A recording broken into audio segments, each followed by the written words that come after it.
Hi guys, welcome back. I'm back out again after the foxes using the 1.7 HMR with the PAR DS35 on the top.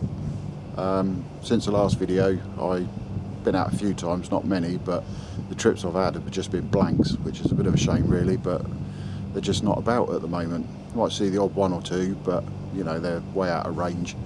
So going to give it a go. It's absolutely freezing tonight, just above freezing to be honest. I think it was 1 degree in the car when I got here. But going to go and have a wander around and hopefully get one or two with a bit of luck. But yeah, just have to see how that goes. For those of you who saw my last video, you'll recognise this, the Pixfra Arc A650. For those of you who hadn't seen it, this was very kindly sent to me from the guys at Thomas Jack's. Thermal monocular with a built-in LRF, and I'll be giving you my thoughts and opinions about it at the end of this video. So I'm going to go and have a wander around, hopefully find Charlie and keep the farmer happy.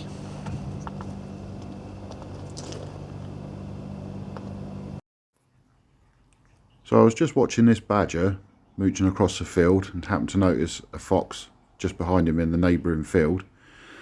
After I watched the badger go under the gate, I then pan back round. Not only is there one fox, but there's two. I did try for a good 5-10 minutes to try and get their attention with a bit of squeaking, but to no avail.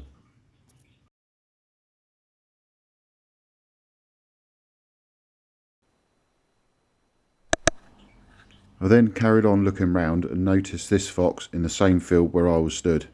But lucky for him, where he was, there's horses directly behind that hedgerow, so there was absolutely no way I could take the shot, so I decided just to film him instead.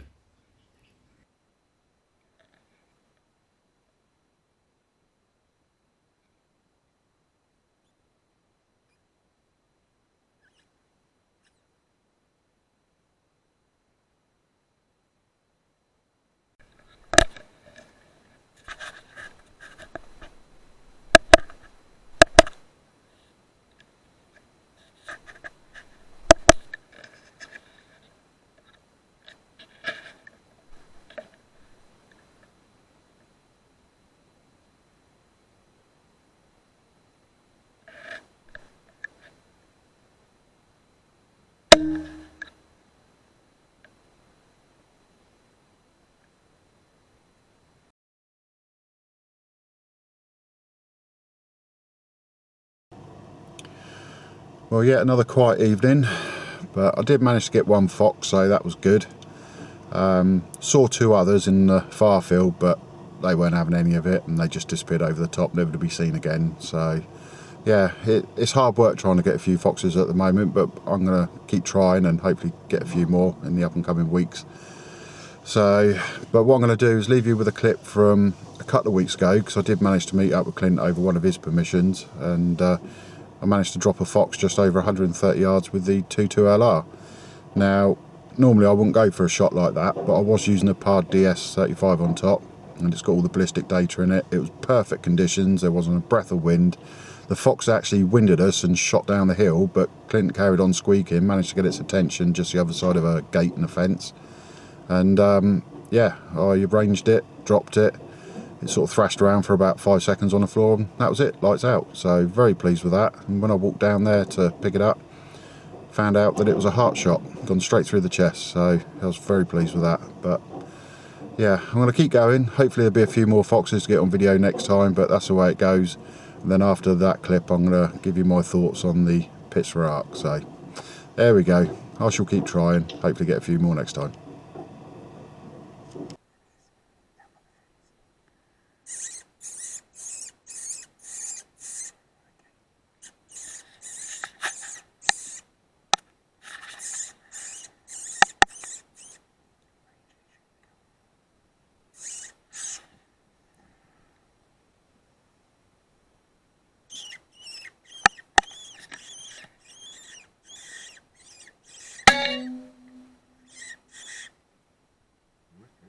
He's thrashing around on the floor.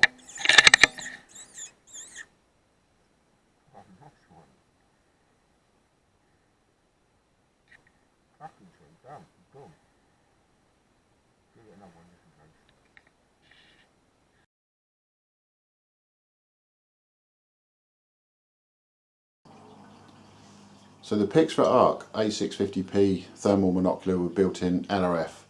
I'll just run through some of the features and give you my thoughts on it. First thing I noticed when I took it out of the box, lovely handheld size unit, very comfortable to hold, nice and lightweight. The buttons on top, easily accessible with your fingers, nicely raised on the actual unit itself. The strap, I've got it fitted on the right hand side because I'm right handed. I find it easier that way. Should you wish to have it put on the left hand side, simply undo the strap and swap it round. Got a little rubber cover to protect the front lens. If you just take it off, move it round, sticks to the strap, keep it out of the way of the LRF when you're using it and it's not swinging around. The front lens is 50mm. It's got a 640 by 512 sensor in it, sub 20 millikelvin net derated, so you've got a real nice crisp image in there. The objective focus ring, very simple to use, no problems with that whatsoever. Buttons on the top, the green button is a power button, push and hold the units up and running within about 5 seconds. If you want to put it in standby mode, simply just give it a quick press. Press it again, it'll come back on again, or if you want to shut it down, just push and hold it and it'll shut the unit down within about 3 seconds.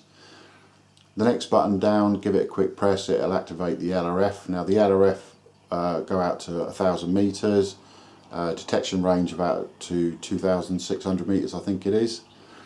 If you push and hold that button, it will activate the video record as well. The next button down is for changing through the colour palettes by giving it a quick press. Multiple different colour palettes on there which you're going to see in a moment, and if you push and hold it, it goes into the menu system and there's loads and loads of features in there. It's really good what they've put in that. And the bottom button is for zooming in and out, goes up to 8 times digital zoom. Like a lot of things, when you go onto the full magnification it does pixelate. That's just one of those things. Personally, I never bothered with that. I was more than capable of detecting what I was looking at and identifying what it was literally on the base mag, so I had no issues with that at all. At the back of the unit you've got the focus ring for the ocular lens. It's a little bit stiffer than the front lens, but it's no hardship. You can still move it just to make the image inside the unit a lot crisper. Little rubber eye cup on the back, you can move it round to whichever position you want to make it more comfortable to look through. And at the back there you've got a little cap, simply twist and unlock it and it takes an 18650 battery. The battery itself, I had this out on the longest time for about 5 hours on one battery. It still had a little bit of life left in it, not much, but sort of 5 hours use, and I was using it on standby mode as well. I think that's pretty good. I don't think you could argue with that, and that was the battery that came with it. But yeah, the overall ergonomics of the unit itself is very good. So I'm just going to show you guys some picture of a deer, or footage of a deer, and it's going through the colour palettes as well. But yeah, the actual unit, I must admit, I was really pleased with. If I had to pick a fault in it, I would say when I was flicking through the colour palettes, when I got back round to the black hot mode, it came through the ocular lens so bright I had to move it away from my face. So I would say whichever colour palette that you wish to use, I would say stick with that one and then fine tune it in the settings for the brightness, the contrast, the sharpness and everything else, and just sort of stick with that. But yeah, like I say, when it come through onto the black hot, it was quite blinding really. So yeah, that's what took me by surprise. But I must admit, the sepia colour and probably the black hot was my two favourite colours that I was using out of this unit. So it's been a great little unit to use. So once again, a massive thank you to Thomas Jacks for sending it down. I really do appreciate it. If this is something you're interested in, head over to their website. All the details are there. Price wise, I think it's just over the £1,800 mark.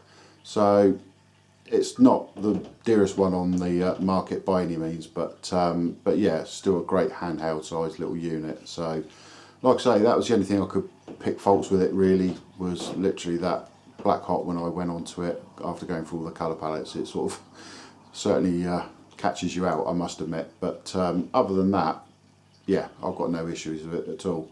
So anyway guys, I hope you enjoyed this video. Thanks for watching, and I'll catch you on the next one.